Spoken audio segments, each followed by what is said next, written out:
So if I go back to the beginning of the 2000s, almost 25 years ago, I know at the time you were writing, including in one of your books, The End of the American Empire, you were foreshadowing the world we live in now in the US, where there was significant opposition in the US to the country's burdensome role as a global guardian, and those words couldn't be more prophetic about basically where the politics of the US went by the time we got to the 2016 election, and here we are in 2025.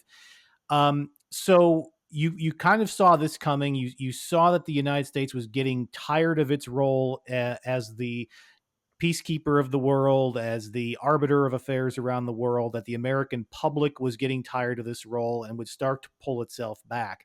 And yet, even as all the politics point in that direction, there's still the behaviors. I mean, the United States is still involved in every major conflict in the world, is still the center of gravity for economic policy and trade. The currency is still the dominant one in the world. And an American president that maybe ran on isolationism, is still supporting policies that have American forces, or at least American influence, heavily engaged, and has openly opined about wanting to have Americans expand its physical territory.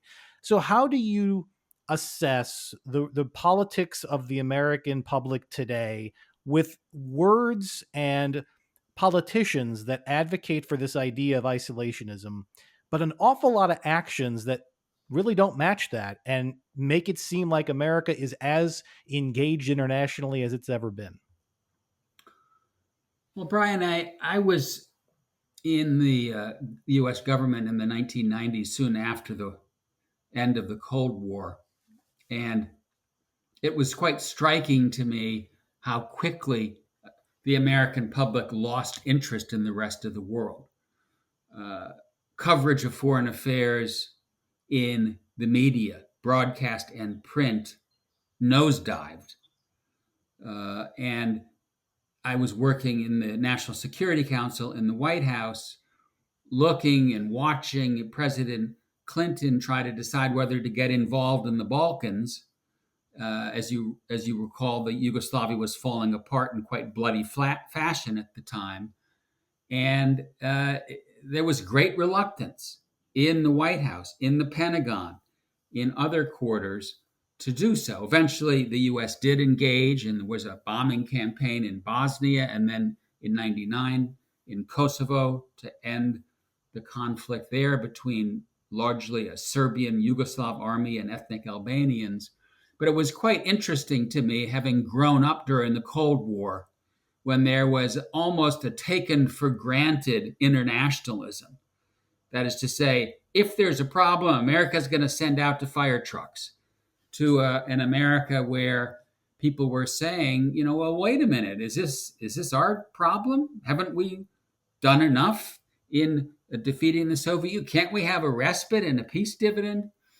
And that experience led me to write a book called Isolationism, which was really a history of American grand strategy.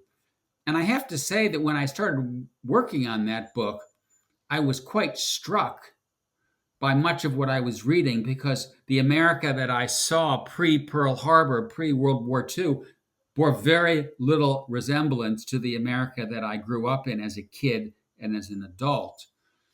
And that kind of led me to ponder as to whether, the period from Pearl Harbor to today, is that the new normal, or is that the exception?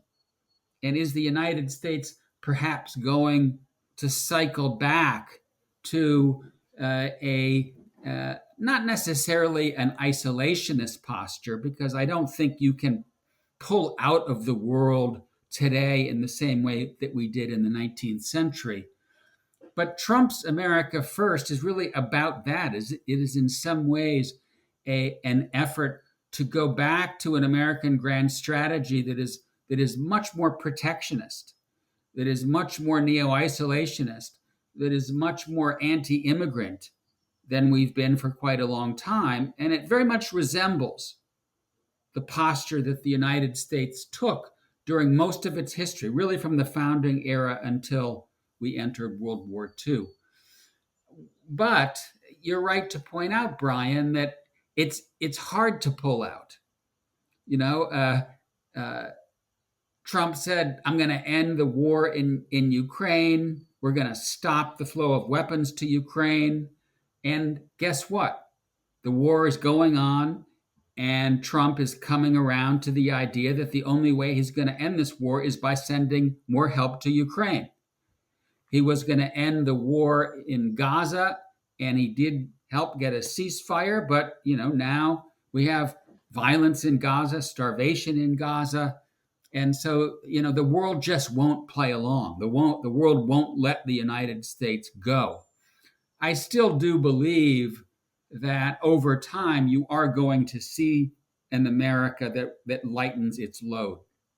That is to say that the degree to which the United States is the protector of last resort, has the only reserve currency in the world, sends out the fire trucks whenever there's a problem. I think that era is gradually coming to an end, both because of the diffusion of power, but also because I think a lot of Americans are kind of fed up, and they're fed up in part for reasons of economic insecurity and the degree to which they are saying, "Hey, why are we building schools in Afghanistan when we need them in Arkansas?"